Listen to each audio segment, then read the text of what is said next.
Hello my viewers, আসসালামু আলাইকুম। কেমন আছেন আপনারা সবাই? আশা করি সবাই ভালো আছেন। Welcome to জলিস kitchen. আজকে আমি কাজ শেষ করে একটু দোকানে গিয়েছিলাম, তো ওখানে গেলাম।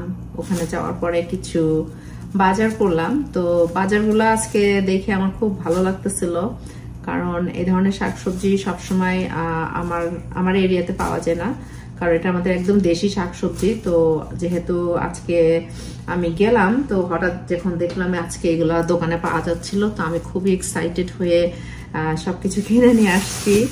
আর আমার এই প্রত্যেকটা সবজি যা কিনেছি সব আমার খুবই খুবই পছন্দের। আর তার থেকে বড় কথা, এগুলা আশেপাশের দোকানে পাওয়া যায় না। ইনফ্যাক্ট পাওয়া গেলেও সবসময় দেখা যায় যে ভালো থাকে না। তো আমি কি কি সবজি কিনলাম আজকে এত এক্সাইটেড কেন সেটা আপনাদের সাথে শেয়ার করি।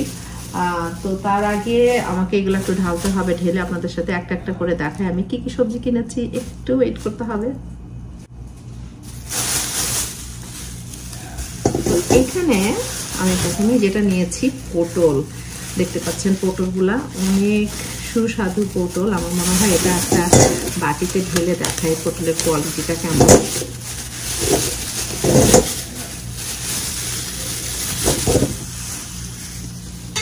এই দেখেন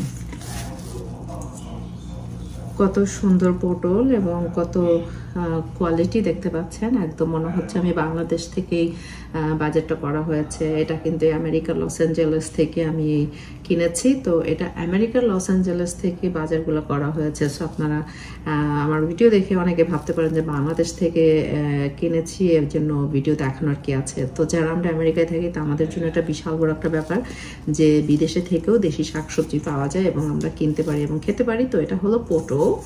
আর সাথে নিয়েছি পুঁই শাক। তো পুঁই শাকটা এখন বের করছি না, আমি ব্যাগের ভিতর থেকে দেখাই। Good quality. আমি বেশ অনেকখানি পুঁই শাক নিয়েছি। এটা হলো আমার পুঁই শাক। আর এখানে নিয়েছি কিছু করলা, তিতা করলা, অবশ্য সবখানে পাওয়া যায়, এটা নাথিং স্পেশাল। তারপরে নিয়েছি, আর এখানে আমি নিয়েছি ছোট আলু। তো ছোট আলুটা নিয়েছি আলুর দম করবো বলে। নাসিম অবশ্য আলুর দম খুব পছন্দ করে, তাই ভাবলাম যে একটু আলু কিনে নিয়ে যাই, আলুর দম। এখানে নিয়েছি লাউ, ছোট ছোট 4টা লাউ কিনেছি। এই লাউটা আমি জানি না এত ছোট কেন, বাট তারপরেও দেখে ফ্রেশ লাগতেছিল। তো 4টা লাউ কিনে নিয়ে আসছি। আর দুটো ভেজিটেবল কিনেছি, যেটা আপনাদের সাথে শেয়ার করতে হবে। এই ভেজিটেবলটাও কিন্তু অনেক সুস্বাদু এবং এটা ছোটবেলায় আমার আম্মা দেখতাম আমাদের গাছ থেকে এটা ছিঁড়ে রান্না করতো। কারণ বাংলাদেশে বুঝতেই পারতেছেন 40 বছর আগে বা 50 বছর আগে সবাই ঘরে ঘরে সবজি গ্রো করতো। তো তখন আমাদের বাসায় দেখতাম এগুলা ধরে থাকতো এবং গাছ থেকে পেরে আমার আম্মা রান্না করতো। সেই ছোটবেলায় খেয়েছি, আর খুব একটা এই সবজিটা খাওয়া হয় না। তো আজকে পেলাম তাই কিনে নিয়ে আসছি, বেশ কিছুটাই কিনে নিয়ে আসছি।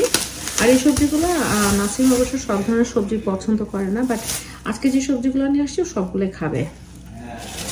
And then another one,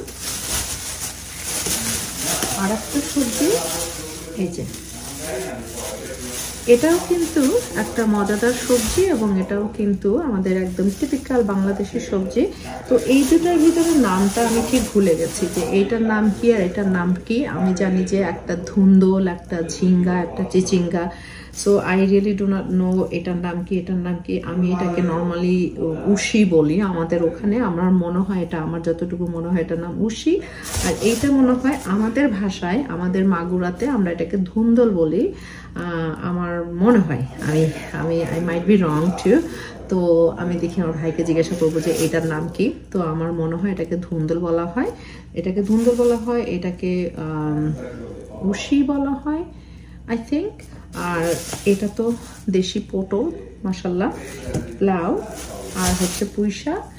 R just একটা গার্লিক পেস্ট নিয়ে আসছি, একটা সরষের তেল নিয়ে আসছি। তো আজকে আরও কিছু বাজার টাজার হয়েছে, চাল ডাল আটা, ওগুলা দেখানোর কিছু নাই, তাই ওগুলা দেখাচ্ছি না। তো খুবই মজাদার সুস্বাদু সবজি নিয়ে চলে আসলাম আপনাদের মাঝখানে, মজা করে খাবো। আজকে ফ্রাইডেতে কেউ খাবে না, ফ্রাইডেতে আমি রান্না করি না, ফ্রাইডেতে আমরা বাইরে খাই। স্যাটারডেতেও দেখা যায় যে আমাদের বাইরে খাওয়া হয়, সানডেতে ইনশাল্লাহ রান্না করব। সাথে থাকবেন, যখন রান্না করব শেয়ার করব। ভালো থাকুন, আজকের মতো এখানে, খোদা হাফেজ।